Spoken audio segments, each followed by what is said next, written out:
श्रीलंका, बांगलादेश आणि नुकत्याच नेपाळ या भारतलगत जे जवळील देश आहेत या देशामध्ये ज्या पद्धतीनं राजकीय वादळ, राजकीय विद्रोह झाला, या सगळ्या विद्रोहापासून एक चिंता पूर्ण जगभर.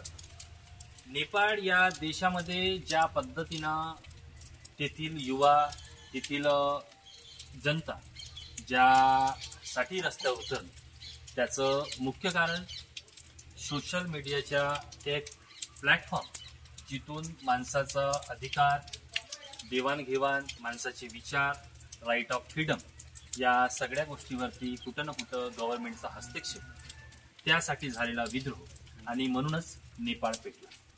मित्रांनो नमस्कार, व्हॉइस ऑफ गडचिरोलीच्या माध्यमातून तुम्हा सर्वांचं स्वागत करतो. नुकत्याच सोशल मीडियावरती ज्या पद्धतीनं एक व्हिडिओ व्हायरल होतो, हा व्हायरल होणारा व्हिडिओ नेपाळचा. हा देश ज्या पद्धतीनं राजकीय भूकंपाचे झटके झेलत आहे, तेथील गव्हर्नमेंट म्हणा, तेथील जनता म्हणा, ज्या पद्धतीनं पूर्ण देशाचे डोळे नेपाळवरती बसू लागलेले, नेपाळवरती बघू लागलेले, यात खूप मोठा प्रश्न पूर्ण जगाला पडत.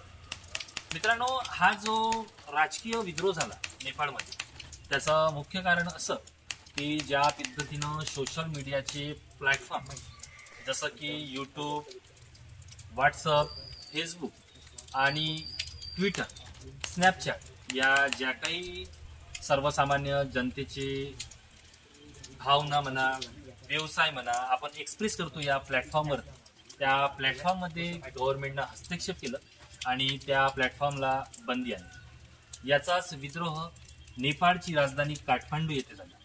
काही युवक ज्या पद्धतीनं नेपाळची राजधानी काठमांडू येथे जमले आणि त्यांनी सरकार विरुद्ध जो बंड पुकारला, हा बंड इतका भयानक होता की या बंडाने नेपाळचं पूर्ण इतिहास, नेपाळचं पूर्ण राजकीय वादळ, नेपाळचं राजकीय पूर्ण चित्र या देशातील युवकांनी, जनतेने परिवर्तन करून टाकलं. जेन जी या नावाचे जे काही सध्या सोशल मीडियावरती व्हिडिओज चालू आहेत, जेन जीचा अर्थ मित्रांनो 20 ते 25 वयातील जे काही युवा वयोगटातील मुलं, यांचा ज्या पद्धतीनं देशाच्या राजकारणामध्ये राजकीय पुढाऱ्यांच्या मते होणारा हस्तक्षेप, राजकीय लोकांचं सर्वसामान्य जनतेच्या अधिकारावरती टाका, त्याच्यामुळे जो काही बंड येथील नेपाळच्या जनतेने पुकारलं,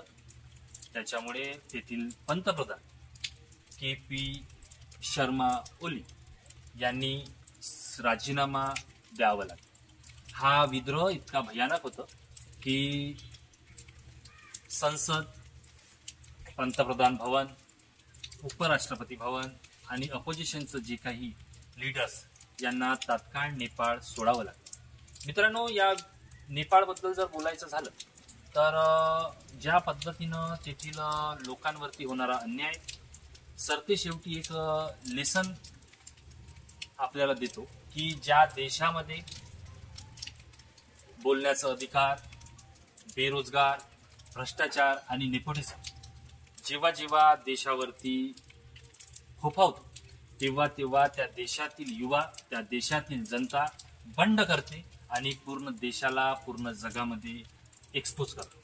मित्रांनो, नेपाळबद्दल आमच्या सद्भावना त्यांच्यासोबत आहेत.